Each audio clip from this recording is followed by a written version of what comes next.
우리는 이 세상 사람들에게 어떻게 복음을 전하고 어떻게 소통해야 할까요?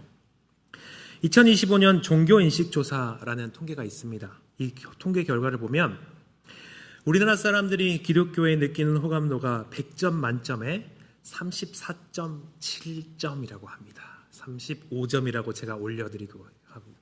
35점입니다. 혹시 자녀들이 시험 성적 35점 받아오시면 어떠실 것 같습니까? 그런데 우리가 35점입니다. 특별히 청년 세대로 갈수록 점수는 더 떨어집니다. 실은 이유가 1위가 공격적인 전도 때문이라고 하더라고요. 그리고 조사 결과를 보면 불교나 천주교 등 다른 타 종교인들은 서로에 대해 어느 정도 호감을 가지고 긍정적으로 바라보고 있다고 합니다. 그런데 유독 기독교만 그들 사이에서 동떨어져 있다는 결과를 또 보여주더라고요. 그런데 참 이상하게도, 아이러니하게도 전혀 상반된 통계가 하나가 더 있습니다. 그것은 종교가 내 삶에 미치는 긍정적인 영향력과 만족도를 물어보았을 때 우리 기독교인들은 무려 84%가 그렇다라고 대답했습니다. 천주교나 불교에 비해서 압도적으로 높은 수치였습니다. 그러니까 우리는 하나님 안에서 윤리적으로도 바르게 살려고 하고 또 평안을 얻고 올바른 가치관을 가지고 아주 행복하게 신앙생활을 하고 있다는 것이죠. 이 두 가지 통계를 가지고 우리가 알 수 있는 것이 무엇입니까? 한마디로 요약하자면 우리는 우리끼리만 좋다입니다. 우리끼리만 좋아요. 우리 안에 있는 복음은 너무나도 좋고 생명을 살리고 또한 그 복음대로 우리가 살고 싶은데 정작 세상 사람들은 우리가 가진 그 좋은 복음을 싫어한다는 것입니다. 저는 이를 통해 볼 때 복음이 능력을 잃는 것이 아니라 우리가 세상과 복음을 나누는 그런 소통 방식에 문제가 있는 것이 아닌가라는 생각이 들었습니다. 복음은 믿는 우리에게 영향을 미치고 있지만 세상 사람들은 복음을 듣기를 원치 않기 때문에 그렇죠. 아마도 여러 가지 이유들이 있겠지만 아마 그 중에 하나가 세상이 전혀 알아듣지 못하는 우리들만의 언어로 복음을 전하고 있지 않았나라는 생각이 들었습니다. 그렇다면 우리는 복음에 마음이 닫혀있는 세상과 어떻게 소통해야 될까요? 오늘 본문에서는 베드로는 교회가 세상과 복음을 나눌 기회를 얻으려면 먼저 세상 사람들이 알아들을 수 있는 삶의 언어로 소통해야 한다고 말하고 있습니다. 그리고 오늘 본문은 세상이 가장 명확하게 알아듣는 그 언어를 가리켜서 양심 또한 선한 양심이라고 부르고 있습니다. 우리가 어떻게 선한 양심을 통해서 세상과 소통하고 나아가서 복음을 전할 수 있는지 오늘 본문을 보면서 함께 살펴보겠습니다. 오늘 말씀의 핵심이 되는 우리 16절을 다 함께 읽어보겠습니다. 선한 양심을 가지라. 이는 그리스도 안에 있는 너희 선행을 욕하는 자들로 그 비방하는 일에 부끄러움을 당하게 하려 합니다. 우리가 양심은 잘 알고 있죠. 하나님께서 모든 사람에게 양심을 주셨기 때문에 세상 사람들 또한 양심이 있습니다. 그래서 양심에 따라서 어려운 사람들을 돕고 또 정직하게 살고 선한 일을 하는 사람들이 있습니다. 또 많습니다. 그리고 우리가 이 양심이 복음과 접촉점이 될 수 있을 것 같습니다. 여러분 혹시 1990년대 후반에 양심 냉장고라는 프로그램 혹시 기억하십니까? 아시죠? 네. 인적이 끊긴 새벽에 아무도 보지 않는 그 텅 빈 교차로에서 몰래 카메라를 설치하고 정지선을 지키는 운전자를 기다리는 방송이었습니다. 보통 사람들이 신호를 무시하고 또 정지선을 무시하고 쌩쌩 달리는데 기적처럼 정지선을 지키는 운전자가 딱 나타나면 어떡합니까? 진행자가 가서 그 사람을 인터뷰를 하고 또 냉장고를 선물로 주었죠. 아마 제 기억에 또 이것뿐만이 아니라 여러 가지 것들을 했던 것 같은데 길을 걷다가 떨어진 쓰레기를 줍는 사람을 그런 시민을 찾거나 혹은 구급차에게 길을 양보하는 등 자신의 이익을 포기하고 불편함을 감수하면서까지 옳은 일을 행하는 사람들을 발견하면 냉장고를 선물로 주는 그런 프로그램이었습니다. 아마도 첫 회였던 것 같은데 지체장애를 앓고 있던 장애인 부부가 낡은 소형차를 타고 정지선을 지켰던 그 첫 방송이 당시 온 국민에게 큰 감동을 주었다고 제가 보았던 것 같아요. 이 프로그램이 그토록 전국민적 사랑을 받았던 이유가 무엇일까요? 그것은 바로 사람들의 마음속 깊은 곳에 양심에 대한 어떤 원함이 있었기 때문일 것입니다. 세상이 아무리 각박해져도 다들 자기들의 이익만 챙기는 것 같아도 사람들은 누군가 아무도 보지 않는 곳에서 정직하게 자신의 양심을 지키며 살아가는 모습을 보기를 원합니다. 세상 사람들은 이 양심에 여전히 감동하고 박수를 보냅니다. 그리고 실제 사람들은 그 프로그램을 통해서 많은 감동을 받고 또 달라진 모습을 보였다고 하죠. 실제로 정지선을 지키는 차들이 경찰 주산으로 훨씬 더 많아졌다라고 결과도 보았습니다. 이는 아주 중요한 사실을 우리에게 말해줍니다. 세상 사람들도 양심이 무엇인 줄 알고 그것의 가치를 인정하는 것입니다. 예수님을 믿는 사람이든 믿지 않는 사람이든 대부분의 그런 사람들은 사람들을 보면 저 사람이 옳다, 옳은 것은 옳다라고 생각합니다. 하나님을 믿지 않는 사람도 정직과 배려, 희생과 선함을 귀하게 여깁니다. 그리고 거기에 영향을 받죠. 이는 양심의 그 레벨이야말로 불신자들과 우리가 가장 대화하고 소통할 수 있는 강력한 접촉점이 될 수 있음을 알려줍니다. 그렇다면 오늘 본문은 선한 양심에 대해서 얘기하는데 세상 사람들은 그러면 그냥 양심이라고 할 수 있지 않겠습니까? 그러면 그냥 양심과 선한 양심은 도대체 무엇이 다를까요? 일반적으로 사람들이 양심이라고 할 때 떠올리는 것은 대략 이런 겁니다. 내 안에 있는 작은 목소리요. 옳고 그름을 판단해서 나쁜 일을 하면 그 목소리가 나를 찌르고 착한 일을 하면 뿌듯하게 만드는 어떤 그런 내적인 기관 같은 거죠. 그래서 우리가 양심에 찔린다, 양심에 거리낌이 없다라는 말을 씁니다. 이때 양심은 결국 내 마음이 편한가 불편한가의 문제입니다. 죄책감을 느끼지 않으면 양심이 깨끗한 거고요. 찔리면 양심이 안 좋은 겁니다. 그런데 오늘 본문은 그냥 양심이라 하지 않고 선한 양심이라고 말합니다. 선한 양심은 단순히 죄책감이 없는 상태가 아닙니다. 예수 그리스도의 보배로운 피로 깨끗하게 되어서 하나님 앞에서 회복된 양심입니다. 그래서 이 양심을 가진 사람은 내 기분이나 내 자신이 기준이 아니라 하나님 앞에 떳떳하고 하나님 앞에서 행동하는 양심인 것입니다. 그리고 가장 결정적인 그 차이를 보여주는 것이 바로 억울한 일을 당할 때입니다. 세상의 양심의 방향은 나와 사람들을 향해 있습니다. 그래서 내가 착한 일을 했을 때 도리어 비방을 받거나 억울한 일을 당하게 된다면 분노하며 선행을 멈출 확률이 큽니다. 이렇게 말하죠. 내가 다시는 하나 봐라.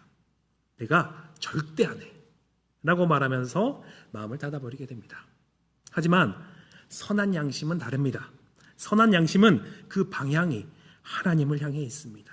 우리의 선한 양심은 사람이 보든 안 보든 남들이 나를 칭찬하든 비방하든 하나님 앞에서의 자세로 그적 정직하고 떳떳하게 그 서 있는 그런 마음을 말하는 것입니다. 그래서 기독교인들은 선한 양심에 따라서 내가 부당하고 억울한 고난을 당해도 선을 포기하지 않고 계속해서 선을 행합니다. 왜 그렇습니까? 내가 선을 행하는 이유가 사람의 알아줌이 아닌 거죠. 사람의 칭찬이 아닌 거죠. 우리의 마음이 어디에 있습니까? 우리를 칭찬하시고 인정하실 하나님께 있기 때문에 그렇습니다. 그래서 이 선한 양심을 가진 그리스도인들은 나를 욕하고 비방하는 사람들 앞에서도 나에게 손해를 끼치는 사람 앞에서도 기꺼이 선을 행합니다. 세상으로 공식으로는 전혀 이해할 수 없는 행동입니다. 이때 세상 사람들은 우리를 보면서 충격을 받습니다. 저 사람은 대체 뭐지? 저렇게 어떻게 살지? 왜 저렇게 살지? 라는 충격을 받게 되는 것이죠. 그리고 오늘 본문은 바로 이 지점이 닫혀있던 그 세상의 사람들의 마음을 두드리는 가장 강력한 소통의 시작점이라고 말하고 있습니다. 그리고 이는 이 당시에 굉장히 중요한 지점이었습니다. 왜냐하면 당시에 저 기독교인들이 굉장히 반사회적이다. 로마 제국을 위협한다. 도덕적으로 타락했다. 요즘으로 따지면 가짜 뉴스로 인해서 비호감의 종교로 찍혔기 때문이죠. 그래서 오해와 비방을 받았기 때문입니다. 그래서 비방하는 자들이 있었고 기독교를 전파하는 것에 있어서 소통이 쉽지가 않았습니다. 요즘과 같았죠. 이런 억울한 비난을 받을 때 성도들이 똑같이 분노하고 세상 사람들과 똑같이 싸웠다면 어떻게 되었을까요? 아마 세상 사람들은 기독교인들을 보며 거봐, 내 말이 맞잖아 하면서 더 안 좋은 여론이 만들어졌을 것입니다. 그래서 베드로 사도는 세상이 우리를 오해하고 비방할 때 똑같이 날선말로 싸우지 말고 삶의 언어로 소통하라고 권면합니다. 비방하는 자들이 기독교인들을 흠잡으려고 다가왔을 때 오히려 묵묵히 이웃을 섬기고 핍박하는 자들을 품어내는 그 흔들림 없는 선행, 하나님을 향한 그 선행을 마주하게 하라는 것입니다. 그리고 이것이 바로 오늘 본문 16절 하반절이 비방하는 일에 부끄러움을 당하게 하려 함이라의 의미인 것 같습니다. 여기서 세상이 당하는 부끄러움은 우리가 그 억울함을 풀고 세상에게 망신을 주는 그런 통쾌한 복수가 아닙니다. 그런 기싸움에서의 승리를 말하는 것이 아닙니다. 소통의 관점에서 이 부끄러움은 아주 중요한 역할을 합니다. 내가 누군가를 오해해서 분노하면서 돌을 던졌는데 상대방은 오히려 나에게 따뜻한 빵을 건넵니다. 그때 돌을 던진 일반적인 사람들의 마음에 찾아오는 감정은 바로 부끄러움입니다. 이처럼 비방하는 자들이 우리의 흔들림 없는 선행을 볼 때 자신들의 악의와 편견이 아무런 근거가 없음을 스스로 깨닫게 하는 것이죠. 그리고 세상의 적대감은 우리의 날선 변명이 아니라 또한 우리의 힘이 아니라 우리의 화려함이 아니라 선한 양심이 만들어낸 그 부끄러움 앞에서 그 앞에서 적대감이 녹아내리는 것입니다. 굳게 닫혀있던 그 마음의 빗장이 풀리는 것입니다. 우리가 어디서 많이 듣지 않았습니까? 사실 우리가 앞에서 계속해서 다뤄왔던 아내와 남편의 이야기, 세상 종과 사환과 주인의 이야기, 그 앞에서 세상의 이야기, 사실 똑같은 이야기를 정리하면서 지금 말하고 있는 것입니다. 그들이 부끄러움을 느끼게 만들라는 거죠. 그 부끄러움은 거룩한 충격이 되어서 우리를 향한 질문으로 바뀌게 된다는 겁니다. 도대체 저 사람은 뭔데? 우리와 무엇이 다르기에 저렇게 살은 것인가? 라는 질문이요. 우리의 삶의 언어가 세상을 부끄럽게 만들 때 비로소 세상은 우리를 향한 닫힌 그 마음에서 귀를 열고 우리에게 진짜 질문을 던지기 시작하는 겁니다. 그래서 베드로는 이 선을 행하는 일에 더욱더 적극적으로 나서라고 하죠. 우리 13절을 함께 읽어보겠습니다. 함께 읽겠습니다. 또 너희가 흥미롭게도 13절에서 베드로는 열심당을 암시하고 있습니다. 열심당 우리 아시죠? 우리 마태복음이나 복음서에서 본 열심당입니다. 이 열심당은 1세기 로마 제국의 지배에서 무력으로 항거했던 유대교의 민족주의 독립운동단체입니다. 이 열심당원들은 유다 민족을 위해서 목숨을 걸고 무력을 써서라도 완전한 왕국을 다시 회복하겠다는 정말 엄청난 열정을 가진 사람들이었습니다. 우리로 나라로 따지면 일제시대의 의열단 정도로 생각하시면 될 것 같습니다. 당시 초대교회 성도들이 살던 시기에는 이스라엘 안팎에서 로마에 저항하는 그런 민족주의 운동이 점점 격렬해지고 있던 시기였습니다. 베드로는 지금 이 상황에서 이렇게 말하는 것이죠. 세상의 열심당원들은 칼과 폭력으로 로마에 맞서고 있지만 너희 그리스도인들은 선을 위한 열심당원이 되라고 하는 겁니다. 독립이 아니라 선행을 위한 열심당원이 되라고요. 이 말은 저들이 조국 해방을 위해서 모든 소유와 모든 목숨을 바치는 것처럼 그와 같은 열정을 가지고 선을 행하는 일에 앞장서라고 하는 것이지요. 그리고 이렇게 선을 행한다면, 그렇게 착하게 산다면 누가 너희를 학대하겠느냐라고 말하는 것이죠. 하지만 여러분, 세상이 어떤 곳입니까?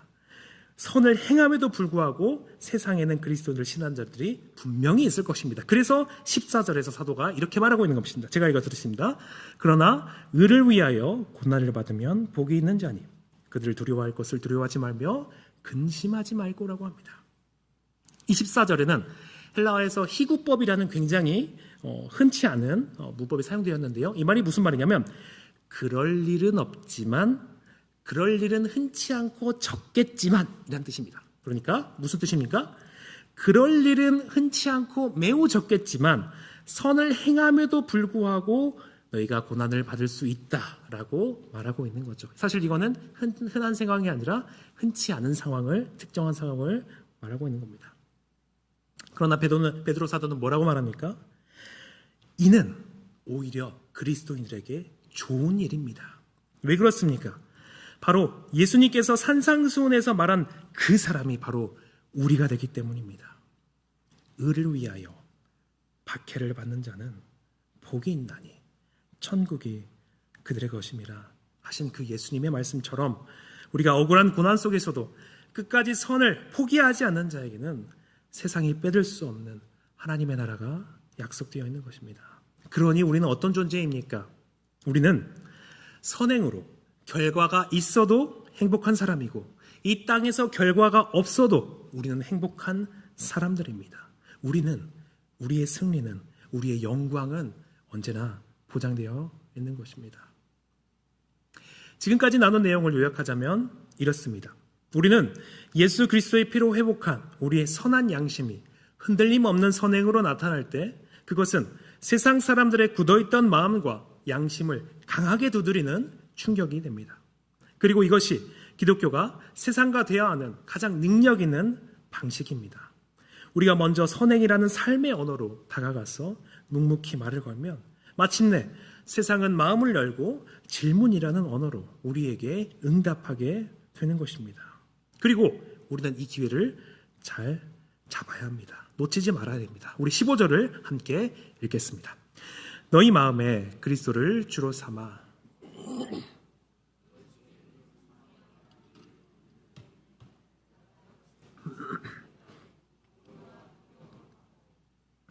베드로 사도는 그리스도인의 선한 행실을 보고 묻는 그들에게 너희 속에 있는 소망에 관한 이유를 말해주라고 합니다. 그리고 그것을 대답할 것을 항상 준비하라라고 하죠. 선한 양심으로 착하게 사는 것이 전부가 아닙니다. 우리는 선하게 살아서 세상 사람들의 입에서 도대체 당신은 왜 그렇게 사는가? 라는 질문을 이끌어냈다면 이제 그 질문에 대답을 통해서 우리가 진짜 소통을 해야 하는 것입니다. 여기서 대답할 것은 우리의 소망인 복음, 그러니까 다시 말해서 복음 제시를 포함하지만 단순히 우리가 복음 제시만을 하라는 것이 아닙니다. 여기서 이 대답할 것은 우리가 흔히 변증이라고 부르는 단어이며 이 단어의 뜻은 비난에 답변하다라는 뜻입니다. 변증학자인 알리스터 맥크레스의 변증이라는 책을 보면 이를 더 자세히 이야기하고 있습니다. 사실 우리가 만나게 되는 기독교에 적대적이거나 비난하는 사람들은 단순히 기독교가 싫어서가 아니라 그 싫어하는 이유가 있다라는 것입니다. 그래서 그 학자가 말하는 바의 가장 핵심은 그들의 진짜 질문, 그러니까 그들이 하는 질문의 이면 속의 질문을 읽어내야 한다라고 말하고 있습니다. 그리고 그런 사람들이 우리에게 관심을 가지고 질문할 때 우리는 그들의 물음에 잘 준비해서 답변해야 한다는 거죠. 대답을 준비한다는 것은 성경 구절 외우라는 것이 아니고요. 상대방이 질문했을 때 내가 그냥 준비해 놓은 답을 그냥 말하는 것도 아닙니다. 왜냐하면 사람들이 겉으로는 똑같은 질문을 해도 혹은 똑같은 반응을 해도 그 질문을 하는 이유가 다르기 때문에 그렇습니다. 사실 우리 자녀들 또한 중고등부 애들 또한 보면 똑같습니다. 예를 들어 보면 어떤 사람들이 찾아와서 이렇게 말할 수 있습니다. 나는 하나님이 안 믿겨요. 하나님이 정말 계신다면 보여주세요라고 말했다고 해봅시다. 이때 우리는 곧바로 이렇게 대답할 수 있습니다. 하나님은 영이세요. 그래서 원래 안 보이세요. 그런데 성경은 하나님의 존재를 분명하게 말씀했어요. 우리 창세기부터 펴볼까요? 라고 할 수 있겠죠. 물론 틀린 말은 아닙니다. 하지만 이 사람이 정말 그것을 묻고 있는가 생각해 봐야 되는 거죠. 어쩌면 그 사람이 진짜 가진 질문은 이것일 수 있습니다. 어릴 때 아버지가 암으로 돌아가셨습니다. 하나님께서 계시다면 왜 내가 그렇게 울면서 기도할 때 아무 일도 하지 않으셨습니까? 라는 마음이 있을 수 있겠죠. 겉으로 나온 질문은 하나님이 존재하느냐라는 질문이지만 그 사람 속 마음 속의 그 진짜 질문은 하나님이 계시다면 왜 나에게 이런 일이 일어나느냐라는 것이죠. 그런 사람에게 우리가 하나님은 존재하십니다. 성경을 믿으십시오라고 논증을 시작한다는 것은 그 사람에게 완전히 마음을 다치게 하는 것이고 아무도 내 얘기를 듣지 않는구나라고 그 사람이 생각하게 하는 것이죠. 그때 그 사람에게 필요한 첫 번째 대답은 논쟁에서 이기기 위한 논리적인 우위를 점하는 것이 아니라 그랬구나. 하나님께 정말 많이 기도했구나. 그런데 아무런 응답을 받지 못했다고 느꼈으니 하나님께 정말로 계시는지 묻는 게 당연했겠다. 라고 말하면서 그 사람의 질문 뒤에 있는 그 상처를 만지는 것이 먼저여야 한다는 것이죠. 똑같습니다. 사실 우리에게 질문하는 그 질문자, 불신자들이거나 혹은 우리 주변에 있는 형제 자매들이거나 혹은 우리 자녀들이거나 하나님이 왜 존재합니까? 라는 말 뒤에, 정말로 존재합니까? 라는 그 말 뒤에 나는 하나님께 버림받은 것 같습니다. 라는 마음이 있을 수 있습니다. 기득권은 왜 이렇게 배타적입니까? 라는 그 말 뒤에 나는 교회에서 상처받았습니다. 라는 그 경험이 있을 수도 있습니다. 성경은 과학적으로 말이 안 되잖아요. 라는 말 뒤에 정말로 과학과 신앙의 관계에서 대한 그런 질문이 있을 수도 있습니다. 그러므로 사실 우리가 대답을 준비 안 하는 것은 내가 알고 있는 교리적 지식을 상대방에게 쏟아붓는 것이 아닙니다. 사실 우리는 그 사람이 정말 무엇을 묻고 있는 것인지, 왜 그것을 묻고 있는 것인지 듣는 것에서부터 시작해야 하는 것이죠. 그래서 어쩌면 우리가 복음을 잘 전하는 사람을 볼 때 말을 많이 하는 사람은 아닌 것 같습니다. 오히려 잘 듣는 사람인 것 같아요. 상대가 무엇을 말하는지만 듣는 것이 아니라 그 말 뒤에 있는 그 무엇이 있는지 그것을 들을 줄 아는 사람입니다. 그리고 베드로가 말하는 그 대답을 준비하는 것은 차가운 논쟁이 아니죠. 내가 옳다는 것을 증명하는 것이 아니라 당신이 왜 그렇게 묻습니까? 라는 것을 대답을 듣고 그 질문 속으로 우리가 가진 그 그리스도의 소망을 가져가는 것입니다. 그래서 15절은 어떻게 합니까? 내용만 말하지 않고 우리의 태도를 말하죠. 온유와 두려움으로 하라고요.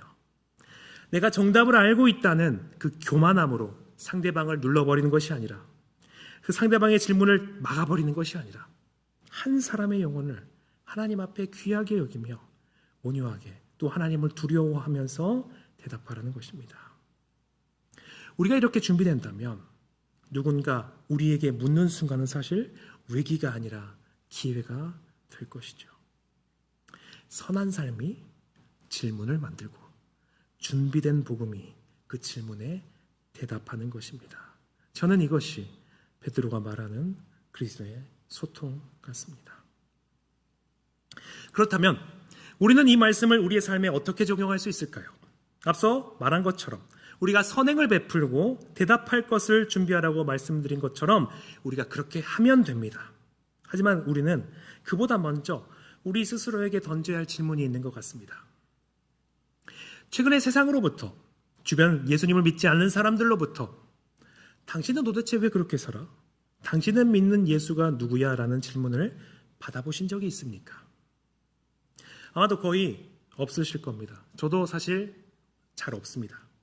왜 그럴까요? 아마도 이 질문을 받기가 사실 정말 어렵기 때문이기도 하고요. 요즘은 다른 사람들에게 크게 관심을 갖지 않는 사회이기 때문에 그럴 것이기도 합니다.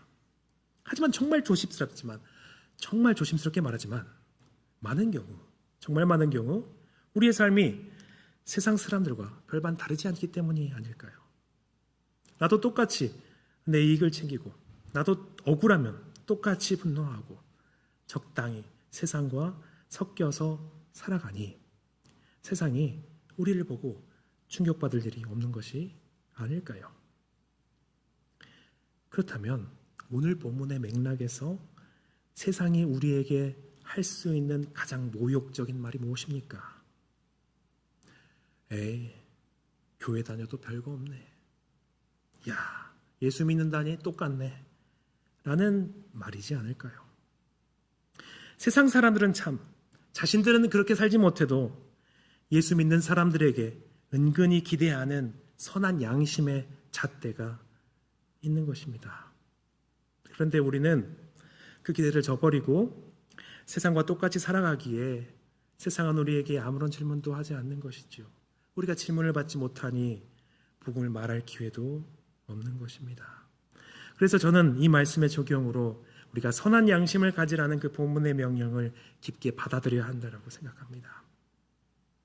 선한 양심을 지킨다는 것은 내가 뼈를 깎는 노력으로 착한 사람이 되어서 깨끗한 양심을 만들어내라는 것이 아닙니다. 사실 우리는 이미 히브리서 보자면 예수 그리스도의 피로 깨끗해진 양심을 우리는 이미 가지고 있습니다. 근데 그 양심을 우리가 어떻게 됩니까? 세상에 휩쓸리지 않도록 잘 지켜내라는 것입니다. 그렇다면 우리가 일상생활에서 세상과 타협하고 싶은 유혹을 받을 때, 억울한 일을 당해 분노가 치밀을 때 어떻게 선한 양심을 지킬 수 있습니까? 이것은 우리의 굳은 의지나 수양으로는 불가능합니다. 이것은 오직 나를 위해서 십자가에서 피 흘리신 예수 그리스도를 바라볼 때만 가능합니다. 사람의 힘으로 되지 않습니다. 우리가 말씀 가운데, 기도 가운데 그분과의 깊은 교제가 있을 때, 우리가 그분을 믿음의 눈으로 바라볼 때에, 우리가 그분의 거룩하신 영광 앞에서 서게 될 때에 우리는 그 영광의 빛 앞에서 우리의 양심을 다시 한번 비추이고 그 무뎌졌던 우리의 양심이 다시 살아나게 되는 것입니다. 그때 비로소 우리는 내 자존심을 꺾고 먼저 미안하다고 말할 수 있는 용기가 생기고 기꺼이 손해를 보면서도 정직과 사랑을 선택할 수 있는 능력이 생기는 것입니다. 우리가 매일 십자가 앞에서 나의 굳어진 마음을 주님 앞에 내려놓을 때 우리는 우리가 얻은 그 선한 양심을 예민하게 지켜갈 수 있는 것입니다. 결국 선한 양심을 지켜가는 것은 우리의 수양이 아닙니다. 그것은 불교에서 하겠죠. 다른 종교에서 할 것입니다. 우리는 우리의 주인 대신 예수님과의 관계에서 우리의 선한 양심을 지켜갈 수 있는 것입니다. 내 안에 예수님이 가장 크게 자리 잡고 계실 때 우리의 삶은 자연스럽게 세상과 다른 흔적을 남기게 됩니다. 그 그리스도의 중심에 흔들림 없는 삶이 비로소 세상을 당혹스럽게 만들고 닫혀있던 그들의 입에서 질문을 이끌어내는 가장 강력한 소통의 시작이 될 것입니다. 이제 말씀을 맺겠습니다. 제가 설교를 시작하면서 양심냉장고 이야기를 드렸습니다. 아무도 보지 않는 새벽, 남들은 다 신호를 무시하고 질주할 때 정지선을 지켰던 그 사람에게 냉장고가 주어지고 모든 사람들은 환호하고 박수를 쳤습니다. 우리의 신앙생활도 이럴 때가 있습니다. 이 어두운 세상에서 우리 그리스도인들은 선한 양심이라는 그런 정지선을 지키면서 살아갑니다. 남들은 다 적당히 타협하고 자기의 이익을 쫓아서 살아가는데 나만 바보처럼 손해보면서 멈춰있는 것 같은 그런 때가 있습니다. 때로는 너무나 지치고 억울해서 이 선한 양심을 다 포기하고 세상과 똑같은 방식으로 싸우고 싶어질 때가 있습니다. 하지만 우리는 기억해야 됩니다. 세상 사람들 눈에는 보이진 않지만 우리를 지켜보시는 분이 계십니다. 바로 우리의 하나님이십니다. 아무도 알아주지 않아도, 아무도 안 봐도 예수님 때문에 선한 양심을 지켜낸 우리를 향해서 그 하나님의 눈이 우리를, 선한 양심을 지키는 우리를 향하고 있습니다. 세상 방송국은 정지선 하나 지킨 사람에게도 10년, 20년 쓰고 버릴 그런 냉장고를 주면서 환호했습니다. 그렇다면 우리의 하나님은 아무도 알아주지 않는 곳에서 예수 그리스도를 주로 삼고 십자가의 길을 묵묵히 걸어가는 우리에게 하나님 과연 무엇을 주시겠습니까? 썩어 없어질 이 세상의 것이 아닙니다. 돈이 아닙니다. 영원히 쇠하지 않을 하나님의 나라를 우리에게 상급으로 주십니다. 의를 위하여 고난을 받는 자는 복이 있나니 천국이 바로 우리의 것입니다. 그러므로 사랑하는 동역자 여러분, 우리가 선한 양심을 포기하지 않기를 바랍니다. 우리가 마지막 날 우리가 받을 그 상을 바라보며 우리가 가진 선한 양심으로 선행을 행하고 온유함과 두려움으로 대답할 것을 준비하는 우리가 되기를 소망합니다. 이번 한 주간 우리 모두가 각자의 자리에서 복음을 드러내고 하나님을 전하는 우리 모두가 되기를 예수 그리스도의 이름으로 축복합니다. 우리 말씀을 생각하시면서 기도하실 때 우리가 세상에 타협하지 않고 오직 하나님 앞에서 선한 양심을 지키게 해달라고 기도하겠습니다. 우리가 때로는 억울하고 손해를 보더라도 묵묵히 선을 행하며 정말로 하나님께 보시는 그 날을 바라보며 우리가 묵묵히 우리의 길을 걸어가게 해달라고 함께 기도하겠습니다. 또 말씀을 들으시면서 생각나는 여러 가지 것들을 위해서 우리 함께 기도하며 나가겠습니다. 기도하겠습니다.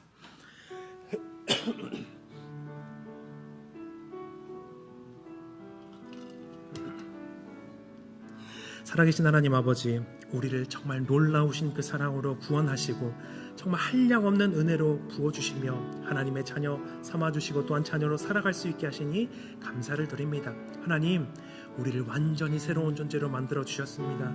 이 세상 사람들과 완전히 다른 정말 놀라운 새로운 피조물로 만들어 주셨습니다.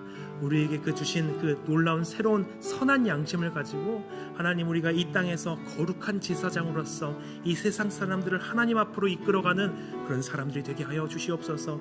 하나님, 우리가 먼저 그 놀라운 사랑을 받았음을 기억합니다. 우리가 이 세상 가운데서 그리스도인으로 살기가 정말 그리스도로 살기가 쉽지는 않지만 하나님, 우리가 선한 양심을 지켜가며 그 그리스도의 영광의 빛 앞에서 우리가 선한 양심을 지켜가며 이 세상에서 살아가게 하여 주시옵소서.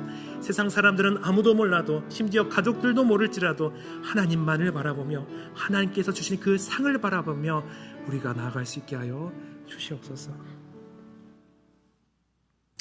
사랑과 은혜가 풍성하신 하나님 아버지, 오늘 주신 말씀을 통해서 우리의 삶을 돌아보게 하시니 감사합니다.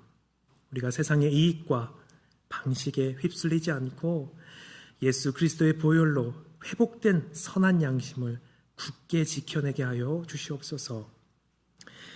때로는 억울하고 손해를 보는 순간이 올지라도 사람의 칭찬이 아닌 영원한 그 하나님을 바라보게 하시며 우리가 묵묵히 선을 행하게 하여 주시옵소서.